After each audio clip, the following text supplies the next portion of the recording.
जर तुम्ही diabetic patient असाल तर मित्रांनो ही तुमच्यासाठी एक आनंदाची बातमी. चायनाचं नाव मित्रांनो इतिहासात लिहिलं जाणार आहे. एका 25 वर्षाच्या महिलेने स्टेम सेल्सच्या सहाय्याने आपला टाईप 1 डायबिटीज रिव्हर्स केलाय आणि असं जगात पहिल्यांदा झालंय. आता चायनाच्या सायंटिस्टने काय केलं, 3 महिलांच्या बॉडीमधून स्टेम सेल्स घेतल्या, ठीक आहे, आणि त्या स्टेम सेल्सला प्लुरिपोटंट सेल्स मध्ये कन्वर्ट केलं.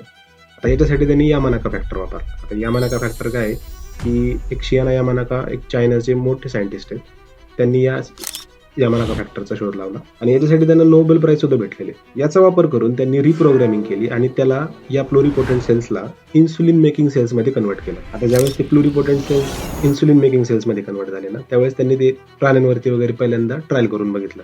ज्यावेळेस ते सक्सेसफुल झालं त्यावेळेस त्यांनी 15 लाख इन्सुलिन मेकिंग सेल्स बनवले आणि या सेल्स त्यांनी त्या महिलांच्या बॉडीमधून इंजेक्ट केल्या. या महिला ज्यांचा टाईप 1 डायबिटीज होता आणि ज्या त्यांच्या पॅनक्रियास थ्रू इन्सुलिन बनवू शकत नव्हते, 75 दिवसानंतर हे लक्षात आलं की त्यांचं पॅनक्रियास इन्सुलिन बनवू शकतंय आणि ही खूप मोठी डिस्कव्हरी आहे. त्यामुळे पुढच्या काही वर्षामध्ये डायबिटीजवाले पेशंटसाठी खूप दिलासा देणाऱ्या गोष्टी समोर येणार आहेत आणि याचा फायदा फक्त चायनाला होणार नाही, याचा फायदा पूर्ण ह्युमॅनिटीला होणार आहे आणि मॅक्सिमम जे डायबिटीज पेशंट आहेत ते भारतात सुद्धा आहेत. तर आपल्यासाठी ही खूप इम्पॉर्टंट इन्फॉर्मेशन आहे. तुमच्या मित्रांना ही इन्फॉर्मेशन माहित होण्यासाठी ही रील त्यांच्यासोबत जरूर शेअर करा.